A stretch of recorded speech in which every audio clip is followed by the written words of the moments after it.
వచ్చానమ్మా.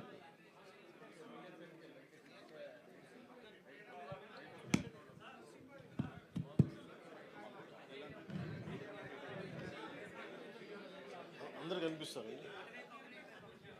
ఒకళ్ళు ఇట్టండి అమ్మా, ఒకళ్ళు మేడం ఇటు వచ్చాను. మేడం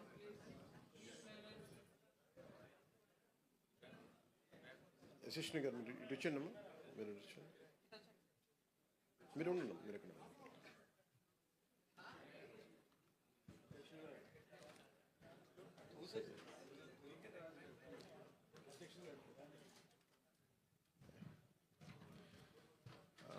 పాత్రికే మిత్రులందరికీ, సోదరులందరికీ, మీకు మనస్ఫూర్తిగా అందరికీ జనసేన పార్టీ తరపు నుంచి హృదయపూర్వక నమస్కారాలు. ఈరోజు పొట్టి శ్రీరాములు గారికి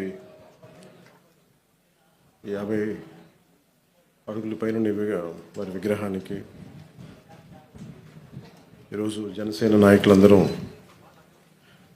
వచ్చి వారికి నివాళులు అర్పించాలని చాలా నెలల నుంచి అనుకుంటా ఉన్నాం.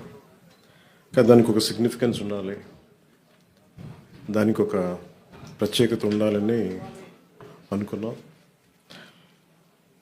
వారి త్యాగం ఒక ఆంధ్రప్రదేశ్కే కాదు, భారతదేశం మొత్తం దేశ విభజన జరిగిన తర్వాత భాషా ప్రయుక్త రాష్ట్రాలకి అన్ని ప్రాంతాల్లో, అన్ని రాష్ట్రాల్లో ఉన్న ఆ ఉద్యమాలకి వారి బలిదానం ఒక క్లియర్ కట్ సందేశం ఇచ్చింది. తద్వారా భాషా ప్రయుక్త రాష్ట్రాలు ఏర్పడ్డాయి. దురదృష్టం,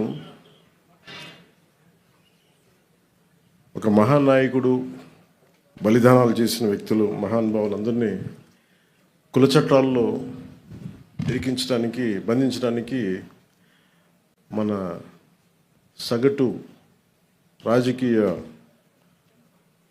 ఆలోచన విధానం వీళ్ళని ఒక ప్రత్యేకమైన కుల చట్టంలో బిగించాలని చూస్తారు. అలాంటిది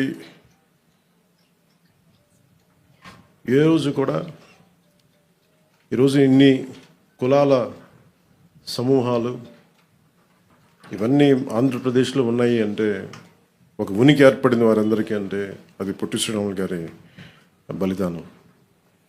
ఈ సందర్భంలో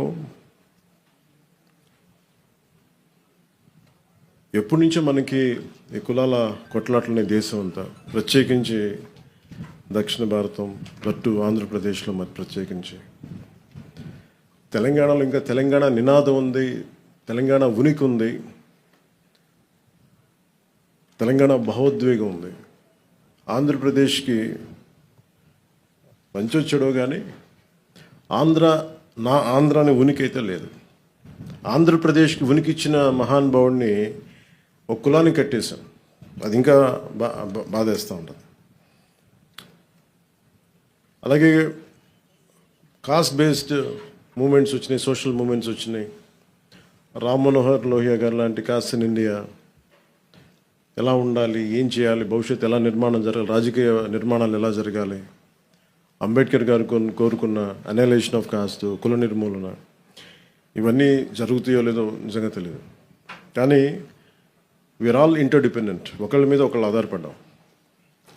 మరీ 98 దశకం నుంచి 2004 వరకు కుల దూషణలు ఎక్కువైపోయింది పాలిటిక్స్లో. ఏ స్థాయికి ఎక్కువైపోయినాయి అంటే,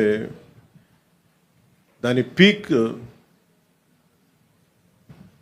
వైసీపీ వచ్చిన తర్వాత ఇంకా జర్నలిస్ట్లో కూడా కులాలతో తిట్టడం ప్రారంభించేశారు. ఇంకా అది పరాకాష్ట. అంటే ఈ స్థాయికి మనందరం దిగజారిపోతే, అంటే ఒక నాయకుడు తప్పు చేస్తే, లేదంటే అంటే ఏ స్థాయికి వెళ్ళిపోయినాయి అంటే ఇవన్నీ లేట్ 98 నుంచి కానీ 2004-05 తర్వాత ఇంకా కుల దూషణలో ఏ స్థాయికి వెళ్ళిపోయినాయి అంటే, ఒక సెన్సిటివ్ ఇష్యూస్లో తోసారు. ఇష్యూస్ని డైవర్ట్ చేయడానికి, ఒక తప్పు జరిగింది ఎవరైనా లేవనెత్తితే ఆ వ్యక్తిని కుల దూషణలతో తిట్టడం, ఏదైనా మాట్లాడితే సెన్సిటివ్గా అయిపోవటం, వీటన్నిటికీ ఎక్కడో మేము చరమాంకం పలకాలనుకున్నాం. ఇది జనసేన మూల సిద్ధాంతంలో ఒకటి కులాల ఐక్యత. అంబేద్కర్ గారు చెప్పినట్టు కుల నిర్మూలన జరుగుద్దో లేదో మాకు తెలియదు, కానీ కులాల ఐక్యత, కులాల ఇంటర్డిపెండెన్సీ, పరస్పర సహకారం చాలా చాలా అవసరం. ఇదే ఈ ఒరవడి కనుక కొనసాగితే అడ్మినిస్ట్రేషన్ కూడా చాలా కష్టం అయిపోతుంది. ఒక వ్యక్తి తప్పు చేస్తే ఆ వ్యక్తిని నిందించాలి, కానీ ఎంటైర్ కులాన్ని నిందించే పరిస్థితులు. అసలు వైసీపీ ఏ స్థాయిలో ఉంది అంటే, గతంలో చూస్తే ఒక ఎమ్మెల్సీ హత్య చేసి ఒక దళిత కులానికి చెందిన యువకుడిని హత్య చేస్తే, అది ఏ గొడవలైనా ఎన్ని పక్కన పెడితే, శవాన్ని ట్యాక్సీలో పెట్టి ప్యాక్ చేస్తే వాళ్ళని వీళ్ళు వెనకేసుకొస్తారు. అక్కడ మళ్ళీ ఒక దళిత సంఘాలు కూడా మాట్లాడడం. మళ్ళీ అలాగే డాక్టర్ సుధాకర్ గారిని కరోనా టైంలో చంపేస్తే, ఆయన్ని మానసికంగా హింసించి చంపేస్తే మళ్ళీ అక్కడ ఏ సంఘాలు మాట్లాడడం. అసలు ప్రతిదానికి కూర్చోబెట్టి సంఘాలు పెట్టుకొని సంఘాల నాయకులు బాగుపడుతున్నారేమో లేదో మాకు తెలియదు, కానీ ఆ కులాల ప్రజలు మటుకు చాలా ఇబ్బందులు పడతారు, చాలా బాధపడతారు, అభివృద్ధికి అయితే నోచుకోవట్లేదు. ఇంకెక్కడో ఈ మధ్యన మరీ బరి తెగించి వీళ్ళకి అధికారం పోగానే ఇంకా ఇష్టారాజ్యంగా తిట్టడం, కుల దోషణలు, కులాల పేరు మీద మాట్లాడటం, ఇవన్నీ ఎక్కడో చరమాంకం పలకాలనిపించింది. మేమందరం కూర్చున్నాం. ఇక్కడున్న దాదాపు కీలకమైన 54 మంది మా ఎమ్మెల్యేస్ ఉన్నారు, ఎంపీస్ ఉన్నారు. మేమందరం అన్ని విభిన్నమైన కులాల నుంచి, కానీ మేమందరం భారతదేశానికి, ఆంధ్ర రాష్ట్రానికి, తెలుగు జాతి ఉనికికి, భారతదేశ సమగ్రతకి మేమందరం ప్రతిబింబం. ఇక్కడున్న ఒక్కొక్క గెలిచిన ఎమ్మెల్యేలు కావచ్చు, పదవులు ఇచ్చిన వాళ్ళు కావచ్చు, మిగతా కులాలు ఒక్క కులం మీద బేస్ అవుతారు పాలిటిక్స్. సౌత్లో మా వంశీకృష్ణ యాదవ్ గారు గెలిచిన, అది అన్ని కులాల సహకారం ఉంటే నేను ఎమ్మెల్యే అవుతారు. నాయకర్ గారు కావచ్చు, బోలిశెట్టి శ్రీను గారు కావచ్చు, ఇలా ప్రతి ఒక్కరు పేరును చెప్పుకోండి. దీనికి ఎక్కడో ఇంకా మేము ఈ ప్రత్యేకించి అధికారంలో లేని వాళ్ళు కావచ్చు, మిగతా అన్ని స్థాయిలో కావచ్చు, ఎక్కడో చోట దీనికి ఒక చరమాంకం పలకాలి, కొత్త విధానం తీసుకురావాలి. ఆంధ్రప్రదేశ్, తెలంగాణలో దాదాపు 13 లక్షల మంది పట్టుబద్దులై నిరుద్యోగులుగా మిగిలిపోతున్నాయి. ఇలాంటి విషయాల మీద పట్టించుకోకుండా అభివృద్ధికి ఏం చేయాలని ఆలోచన చేయకుండా ఈ కుల దూషణలు, ఇలాంటి విద్వేషాలు, వీటన్నిటికీ ఎక్కడ చరమాంకం పలకాలి. మా పార్టీ తరపు నుంచి, జనసేన పార్టీ తరపు నుంచి మేము ఆ ఇనిషియేటివ్ తీసుకోవాలి. మేమందరం సమిష్టిగా నిర్ణయం తీసుకున్నాం. మొన్న 2 days అయింది సార్, 3 రోజుల క్రితం మేమందరం అసెంబ్లీ అయ్యాం. పార్టీ ఆఫీస్లో నాయకులందరూ వచ్చారు. మేము ఏం నిర్ణయించుకున్నామంటే, ఎవరు మాట్లాడినా సేనాగళం అన్న ఈ కమిటీ ఏ కులం మాట్లాడినా, ఎవరు మాట్లాడినా అందరూ సమిష్టిగా మాట్లాడతారు, దాని మీద స్పందిస్తారు. ఒక్కొక్క కులాన్ని దూషించడం మొదలు పెడితే ఐసోలేట్ చేసి, ఇండివిజువలైజ్ చేసి, డివైడ్ అండ్ రూల్ లాగా మాట్లాడుతూ ఉన్నారు. దీనివల్ల ఏం జరుగుతుందంటే, కింద ప్రజలు ఒక అయోమయానికి గురయ్యి, కన్ఫ్యూజన్కి గురయ్యి, అభివృద్ధి వీటి గురించి ఆలోచించడం మానేసి ఎమోషనల్ గేమ్లోకి వెళ్ళిపోతున్నారు, వీళ్ళ ట్రాప్లోకి. సో దాన్ని మేము బలంగా ఎదుర్కోవడానికే ఈ రోజున ఈ సేనాగళం అనే కమిటీని, దీంట్లో అందరూ సీజన్డ్ అనుభవజ్ఞులు, రాజకీయ నాయకులు ఉన్నారు, ఎమ్మెల్యేస్ ఉన్నారు, అందరూ జీవితాలని, మన సామాజిక చైతన్యాన్ని గుండెల్లో నింపుకున్న వాళ్ళు, అన్ని కులాలు ఉన్నారు దీంట్లో. అందుకని మేము ఇంకా దీనికి చరమాంకం పలకాలి. దీనికి ఏ ఒక్క కులం మాట్లాడితే, ఒక కులం నాయకుడు మాట్లాడితే మళ్ళీ మిగతా పార్టీ నుంచి అదే కులం నాయకుల చేత మాట్లాడిస్తారు. దీనివల్ల ఏమైపోతుంటే వైరుధ్యాలు ఎక్కువైపోతూ ఉన్నాయి. అలాగే కొన్నిసార్లు ఇష్టారాజ్యంగా తిట్టేసి కులాల ముసుగులో దాక్కుంటున్నారు. అది ఒక వల్నరబిలిటీ క్రియేట్ చేస్తున్నారు. ఈరోజు పొట్టి శ్రీరాములు గారి స్ఫూర్తికి, ఆయన ఆంధ్రజాతి ఐక్యతకి, భారతదేశం సమిష్టిగా ఉండాలి, దీని సమగ్రత భంగం కలగకూడదు, దానివల్ల భాషా ప్రయుక్త రాష్ట్రాలు ఏర్పడాలి, వీటన్నిటి నేపథ్యంలో ఆయన బలిదానం జరిగింది. కాబట్టి వారి స్ఫూర్తిగా తీసుకుని ఈ రోజున సేనాగళం అని మా హై పవర్డ్ ఈ కమిటీ, ఇంకా ఎవరు భవిష్యత్తులో ఎవరు కులం గురించి మాట్లాడినా సమిష్టిగా మా నాయకులందరూ దీన్ని, మా పార్టీ స్టాండ్ కానీ వాళ్ళు ఎదుర్కొంటారు. మా అందరికీ తెలియజేస్తున్నాను. Thank you sir. జై.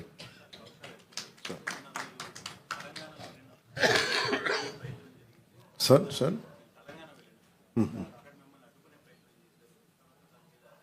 యా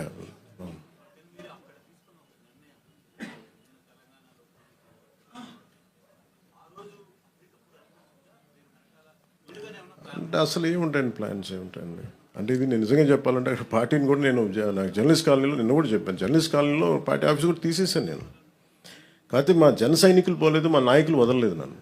వాళ్ళు ఏదో ఒకటి చెప్పమని అంటే సార్ వాళ్ళకు చాలా మంది అడుగుతూ ఉన్నారు. నేను చెప్పాను, నాకు మీరు చేసుకుంటే వెళ్ళమని చెప్పాను. అది ఆర్గానిక్గా ఎదుగుండేదేమో. నేను అసలు ఎలాగైనా పోటీ చేస్తాను. ఈరోజు మీరు చెప్పండి, కొత్తగా నేనేం పోటీ చేయకపోవటాలు ఏం లేదు, మా వాళ్ళు చేస్తూనే ఉన్నారు.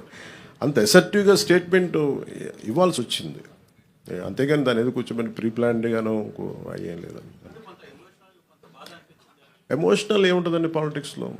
ఒక 2 దశాబ్దాలు తిట్టించుకున్న తర్వాత ఎమోషన్స్ ఏముంటాయి? ఇష్టారాజ్యంగా తిడతా ఉంటే ఇంకా భరించడం అనేది ఒక అలవాటు అయిపోయింది అందరికీ. నాకైతే అలా అలవాటు అయిపోయింది. అంతేగాని దాని ఎమోషన్స్ ఏముండవు. కాకపోతే ఏమవుతుందంటే, సో మీరు ఏ వాదనైనా పెట్టుకున్నాం, ఇబ్బంది లేదు. భారతదేశ సమగ్రతను బలహీనపరిచే ఏ విధానాలైనా సరే మేము చాలా బలంగా ఎదుర్కొంటాం. అది వ్యక్తి చేయనివ్వండి, అంతేగాని కొద్దిమంది వ్యక్తులు చేసేదాన్ని మేము అలాగే సమాధానం చెప్తాం. దీనికి ప్రత్యేకించి నాకు తెలంగాణ మీద అపారమైన ప్రేమ, నాకు తెలంగాణ మీద. అంతేగాని దానికి నేను అది కూడా చెప్పాను కదా, నేను ఇక్కడ 10 సంవత్సరాలు కష్టపడితే ఈ రోజున ఇంతమంది ఎమ్మెల్యేలు వచ్చాం. అలాంటిది చెప్పాను, మా వాళ్ళు పని చేస్తారని చెప్పాను తెలంగాణ కోసం. దాని అంతమించి సార్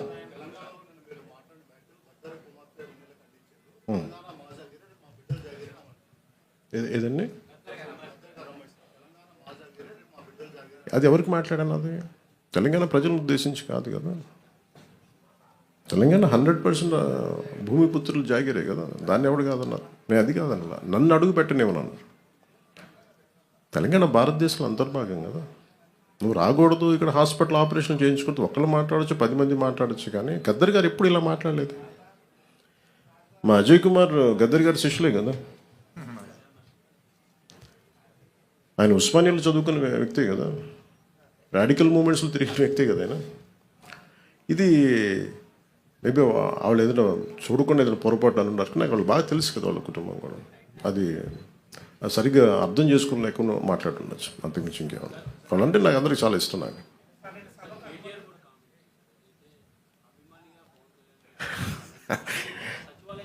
కేటీఆర్ గారు నాకు చాలా మంచి బ్రదర్ కైండ్ రిలేషన్షిప్. మా ఇద్దరికి అనేక సందర్భాల్లో కలిసాం. మా ఇద్దరికి చాలా పరస్పర ఇష్టాలు ఉన్నాయి.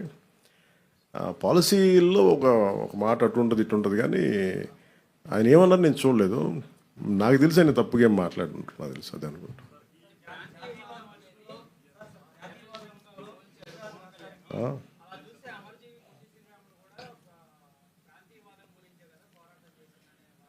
అంటే మనం ప్రత్యేక రాష్ట్రం కోరుకోవటం వేరు, ప్రత్యేక రాష్ట్రం కోరుకోవటం వేరు. ఇప్పుడు అమర్జీ పొట్టి శ్రీరాములు గారు ప్రత్యేక రాష్ట్రం కోరుకున్నారు, తెలుగు ప్రజలు కావచ్చు, ఆంధ్ర ప్రాంత ప్రజలు కావచ్చు. దాన్ని ఆయన త్యాగం చేశారు అంతే. ఆయన కూర్చోబెట్టి గొడవ పెట్టలేదు.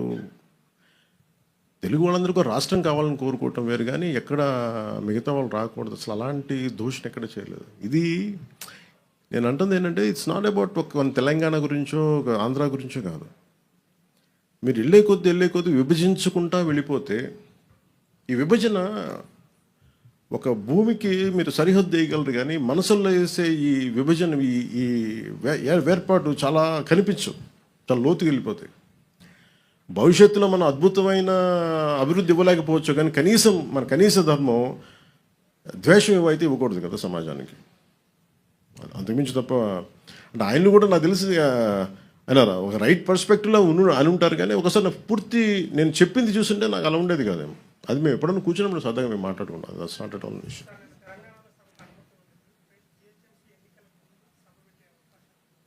ఎంతకాలం ఆపుతారు సార్ ఎక్కడైనా సరే? ఇప్పుడు ఇలా అయితే మీరు నాకు తెలిసి తెలంగాణ అంతా కూర్చోబెట్టి, తెలంగాణ నిజంగా చెప్పాలంటే తెలంగాణ పోరాట స్ఫూర్తి చాలా ఎక్కువ. ఇప్పుడు నేను కూర్చోబెట్టి ఇక్కడున్న మా నాయకులు ఎవరు పోటీ చేయట్లేదు కదా, ఇక్కడున్న ఆంధ్ర నాయకులు ఎవరు ఎక్కడ వెళ్ళట్లేదు. అక్కడ కూర్చున్నది పూర్తి తెలంగాణ బాల్ అండ్ బ్రాట్, అది పూర్తి నేలబిడ్డలు, అక్కడ భూమిపుత్రులు.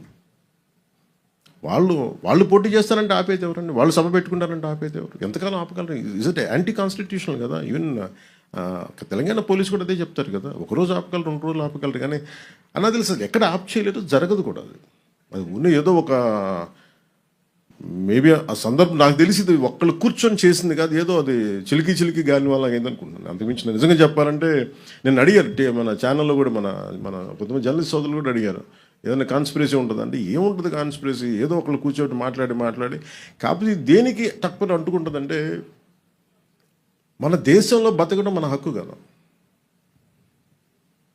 మన హక్కుని ఇప్పుడు నేను కూర్చోబెట్టి ఈరోజు ఆర్టికల్ 370 రద్దంటే నువ్వు కూర్చోబెట్టి కాశ్మీరీ పండితులు మీరు ఇక్కడి నుంచి వెళ్ళిపోండి అంటే అవన్నీ ఎటు తిరిగినాయి, ఎటు వచ్చినాయి.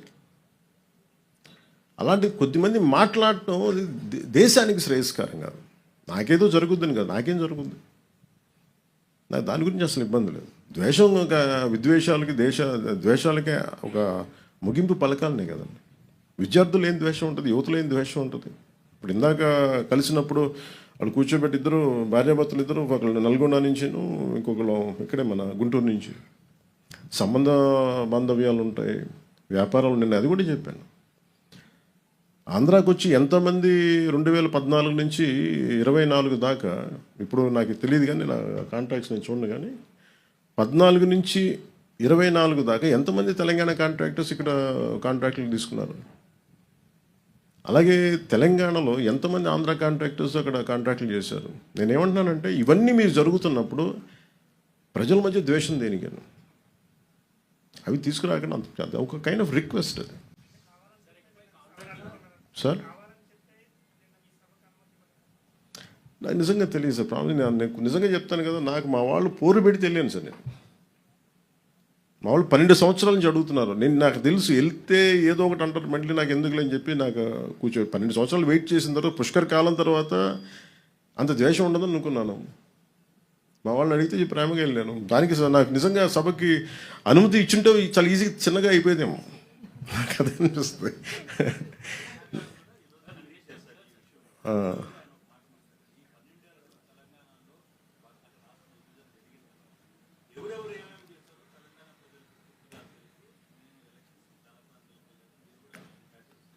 నేను మహారాష్ట్రకి వెళ్ళాం సార్, తమిళనాడుకి వెళ్ళాను. ఇంకా తమిళనాడు ఇస్ మోర్ వోలటైల్ కదా అలా మాట్లాడాలంటే. మురుగన్ మానాడికి వెళ్ళాను, దాదాపు 10 లక్షల మంది ప్రజలు వచ్చారు. I was chief guest there. అక్కడ కూడా ఒక పర్మిషన్ ఇవ్వలేదని కోర్టుకి వెళ్ళి తెచ్చుకున్నా. అసలు రూలింగ్ గవర్నమెంట్ ఎప్పుడు కొంచెం పెడద్దు. నాకు ఇక్కడ కాంగ్రెస్ గవర్నమెంట్ పని కట్టుకొని చేసిందా అని నేను అనుకోవట్లేదు. రేవంత్ రెడ్డి గారికి కూడా నాకు అవసరం నాకు తెలుస్తుంది, ఆయన బిహేవ్ జరిగిందని కూడా నేను అనుకోవట్లేదు. అది కూడా నేను చెప్తున్నాను కదా. కాదు ఇక్కడ ఏముందంటే Congress as a party, Indian national Congress, ఇప్పుడు ఉదాహరణకి మీరు ఇప్పటంలో ఆ రోజు మనోహర్ సార్ కూడా ఉన్నారు అనుకుంటాను, కాంగ్రెస్ మన గాంధీ గారి విగ్రహాలని, నెహ్రూ గారి విగ్రహాలని, ఇందిరాగాంధీ గారి విగ్రహాలని బస్సులను కూల్చేశారు. కాంగ్రెస్ నుంచి వచ్చిన నాయకులే, అది వైసీపీ రూల్లో. వాళ్ళ సొంత కాంగ్రెస్ నుంచి వచ్చిన వైసీపీ నాయకులు తనయులు స్టార్ట్ చేసిన పార్టీ కూల్చేసింది కాంగ్రెస్ దిమ్మలు, వాళ్ళు మాతృ సంస్థ నుంచి వచ్చి. అలాంటి దానికోసం మేము కదా కూర్చోబెట్టి మాట్లాడి హైలైట్ చేసింది ఆ రోజున. సో మాకు కాంగ్రెస్ ప్రాబ్లం ఏమొచ్చిందంటే they have become too convenient. Especially Indian national Congress ఢిల్లీలో కూర్చున్న either it could be mister Rahul Gandhi or mister Kharge గారు కావచ్చు, ఆర్ మిస్ ప్రియాంక గాంధీ గారు కావచ్చు. I think they should, when they were running a national party, I hope they'll look at how their leaders are performing in each and every state. When you want to have a national integrity, when you can go to Wayanad and you can compete, you can contest. But here, in a neighboring state, where I have a home, that was my home, Hyderabad was my home, is my home. Maybe politically I'm not there, but Hyderabad is my home. I have a party, recognized political party. I have a right to assemble. I have a right to address a meeting. And suddenly, how could they deny permission? It's not something they had done, but as a policy, if Mr. Rahul Gandhi ji has to speak so much about India, first let them correct their own mistakes in their own backyard. They are so shallow. Andhra Pradesh was their source of strength for Congress. They lost it. Andhra Pradesh was always a source of strength. for Congress. They had lost it, not understanding it. Even నేను మొన్న కూడా చెప్పాను, I'm never against division of Telangana and Andhra. Burgula Ramakrishna Rao గారు లాంటి మహానుభావులు తెలంగాణ రాష్ట్రానికి ముఖ్యమంత్రిగా ఉండి, నిజాంకి స్టేట్కి ముఖ్యమంత్రిగా ఉండి, తెలుగు జాతి ఐక్యత కలిసి పాపం చేస్తే పాపం ఆయన త్యాగం చేశారు. నాకు తెలిసి ఆంధ్ర వాళ్ళలో కూడా అంత త్యాగం లేదు, అంత గొప్ప మహానుభావుడు ఆయన. సో ఇవన్నీ గుర్తిస్తూనే నేను నా రిక్వెస్ట్ ఏంటంటే, especially for Congress, somehow you are stroking some unwanted differences in the country. I think they have to curb it. అది వాళ్ళు ఆప్ చేసుకోవాల్సిన అవసరం చాలా ఉంది వాళ్ళకి, for the sake of integrity, for the sake of countries integrity. ఎందుకు విద్వేషాలు రగిల్చిన ఎవరు కూడా, ఇక రాహుల్ గాంధీ గారు మొత్తం దేశం కన్యాకుమారి నుంచి కాశ్మీర్ దాకా తిరిగి ప్రయోజనమే ఉంటాయి. If you don't understand the subtleties, if you don't understand the grassroots understanding, what is the purpose? ఏం చేస్తారని వీళ్ళందరూ కూర్చోబెట్టి, మీరు కూర్చోబెట్టి ఇలా మాట్లాడితే దే హ్యావ్ టు, వాళ్ళు కూర్చోబెట్టి మన రాజ్యసభలకి కూర్చోబెట్టి ఇక్కడి నుంచి వెళ్తున్నారు కదా. ఇక్కడికే శివశంకర్ గారిని ఇక్కడే మన గుంటూరు నుంచి గెలిపించారు. శివశంకర్ గారు తెనాల నుంచి గెలిచారు. శివశంకర్ గారు కాంగ్రెస్ నాయకులు అంతే, ఫ్రమ్ తెలంగాణ. ఎప్పుడూ డిఫరెన్స్ చూపించలేదు కదా. పివి గారు ఏం చేశారు, మనకి నంద్యాల నుంచి గెలిచారు. సో అందుకని ఇవన్నీ, బట్ ఎక్కడో నా ఉద్దేశం ఏంటంటే, Congress somewhere they have to do a course correction. ఎందుకంటే ఇంకా నెక్స్ట్ జెన్జీకి, కొత్త తరానికి మీరు ఏమి ఇస్తారు? మీరు ఏం సందేశాలు పంపుతున్నారు, ఏం సందేశం పంపుతున్నారు? I think these kind of any act which hits the integrity of the nation, the harmony between societies and states. If anything happens, I think we will be very firm in our voicing out our opinions. Thank you, sir. Jai Hind.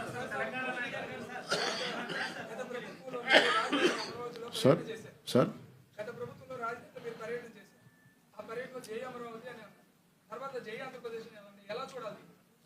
ఎవరు జై ఆంధ్ర? కాదు sir, మీకు మన దురదృష్టం ఆంధ్ర వాళ్ళకి ఏంటంటే, ఏ భావన ఉందో ఎవరికి తెలియదండి. ఇక్కడ నాకు నిజంగా తెలంగాణ ప్రజలను చూస్తే ఎందుకు ముచ్చటేస్తుంటే, తెలంగాణ అనే భావన ఉంటుంది. తమిళియన్స్కి, తమిళ్ వాళ్ళకి అని ఉంటుంది, గెలవాలి ఉంటుంది. ఆంధ్రాకి సబ్ రీజనలిజం ఎక్కువ, laced with cost.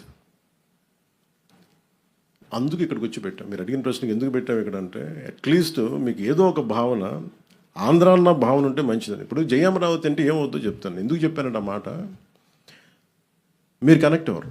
Suppose if you're part of Amaravati, I don't know, ఒకవేళ you're not a part of Amaravati, suddenly ఇదేదో అమరావతి వెళ్ళిపోవడం అంటే మాకు సంబంధం. బట్ వాళ్ళు ఇచ్చింది 33,000 ఎకరాలు, 30,000 మంది పైగా రైతులు ఇచ్చి, small slogan can make a difference. Small slogan. Karl Marx ఎక్కడో జర్మనీలో కూర్చొని, మొత్తం ప్రపంచ కార్మికులారా ఏకం కండి అని కూర్చుంటే ప్రపంచం ఏకమైపోయింది. It all depends on what kind of slogan.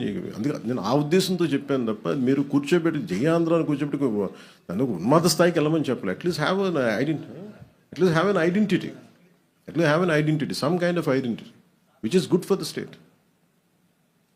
అందుకని భారతీయత ఎక్కడ కోల్పోమని చెప్పలా. కానీ దీన్ని సబ్ రీజనలిజంకి తీసుకెళ్తే ఇంకా విడిపోవడానికి ఏమి లేవు. అన్ని రకాలుగా విడిపోయాం ఇంకా అందరం. ఇంకెక్కడ కలపడానికి ఉన్నాయి తప్ప ఇంక విడిపోవడానికి ఏం లేవు. అన్ని రకాలు. ఇప్పుడు ఈ కమిటీ తాలూకు ముఖ్య ఉద్దేశం ఏంటంటే, మేము కలపడానికి ఉన్నాం, విడగొట్టడానికి లేవని చెప్పడానికి. Thank you sir. Jai Hind. అమర్జీ పొట్టి శ్రీరాములకి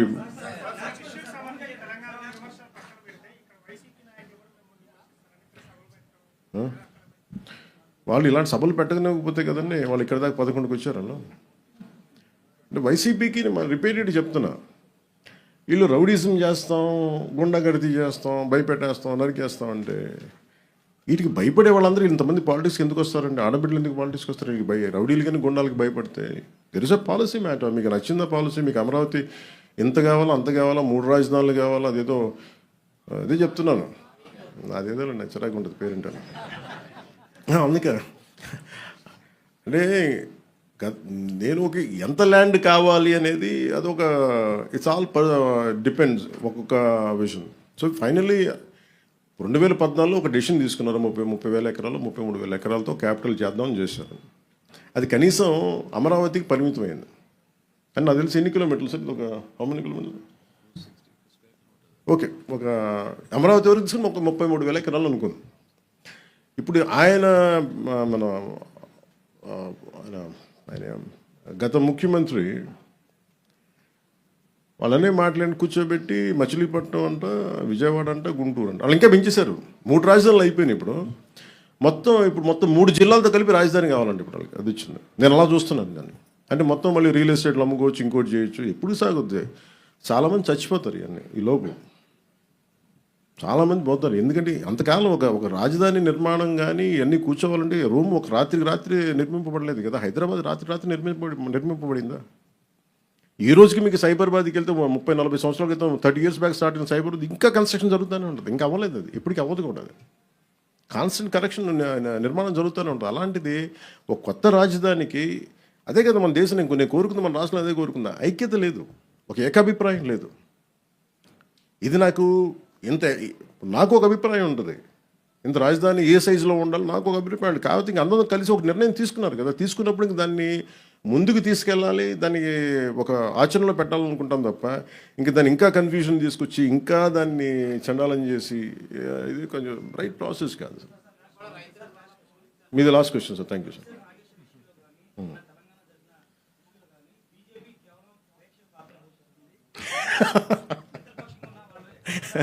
అది బీజేపీ నాయకులు అడగాలి సార్. నన్ను అడిగితే నేనేం చెప్పండి. మాట్లాడారు సార్, చెప్తున్నారు కదా. నాకు నిజంగా చెప్పాలని నాకు ఈచ్ పార్టీ కొన్ని సెన్సిటివిటీస్ ఉంటాయి, అది మనం అర్థం చేసుకోవాలి. అంటే నిజంగా అందరూ అంత నిర్భయంగానూ ఉంటే సార్ సమాజం వేరుగా ఉండేది కదా. మేబీ ఎవరి సెన్సిటివిటీస్ వాళ్ళకు ఉంటుంది, మనం అర్థం చేసుకుంటే ముందుకెళ్తాం. Thank you sir. Jai Hind sir.